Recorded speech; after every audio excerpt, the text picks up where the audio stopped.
जावरिया से खबर शामिल करते हैं। महर जमीरुल हसन जावरी चेयरमैन ने मलिक बशीर आवान और अंजुमन ताजरान के दिलावर अली के दरमियान सुलह करवा दी।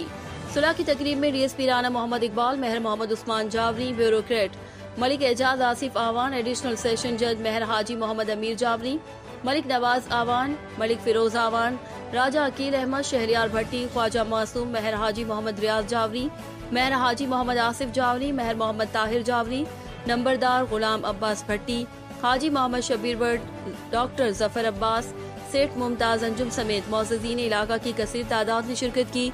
तकरीब से डीएसपी राना मोहम्मद इकबाल, राना अबू बकर, राजा अकील अहमद और मलिक बशीर आवान ने सुलह जोई और अफू दरगुजर की अहमियत को बयान करते हुए कहा कि सुलह पसंद करने वाला अल्लाह ताला का मुकर्रब बंदा बन जाता है।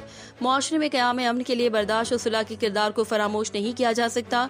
रिपोर्ट हाजी जफर अब्बास, ब्यूरो चीफ जावरिया, सरगोदा।